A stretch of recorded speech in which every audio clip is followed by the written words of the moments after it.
বিধানসভা নির্বাচনের আবহে পানিহাটিতে ভোট প্রচার ঘিরে বুধবার দুপুরে চাঞ্চল্য ছড়ালো। প্রচারে বেরিয়ে স্থানীয় মহিলাদের বিক্ষোভের মুখে পড়লেন বিজেপি প্রার্থী রত্না দেবনাথ, যিনি অভয়ার মা নামেই পরিচিত।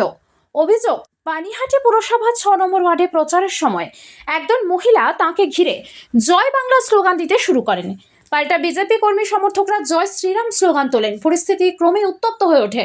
বিজেপি প্রার্থীর দাবি, তৃণমূল কর্মী সমর্থকরাই তার সঙ্গে দুর্ব্যবহার করেন এবং মারধরের চেষ্টাও চালান।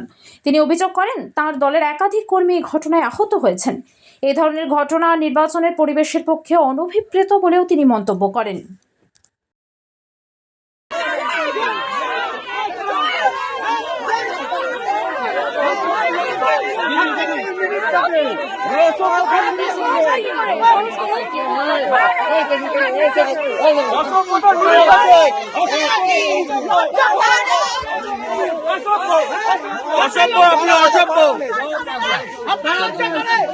আপনার লজ্জা নেই?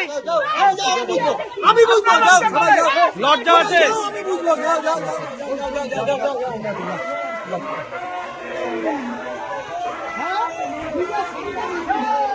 भारत माता की, भारत माता की, भारत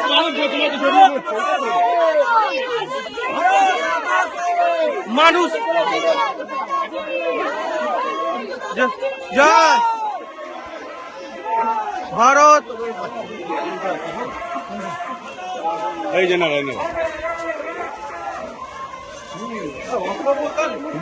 দেখছেন তো কি অসভ্যতামি করছে একটা মহিলা এরকম পারে, এরকম পারে মারছে মানুষ বিচার করবে, মানুষ বিচার করবে, মানুষ বিচার করবে, ডাইনি বিচার করবে।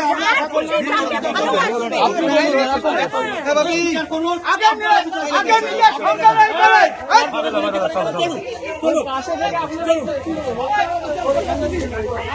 ডাইনি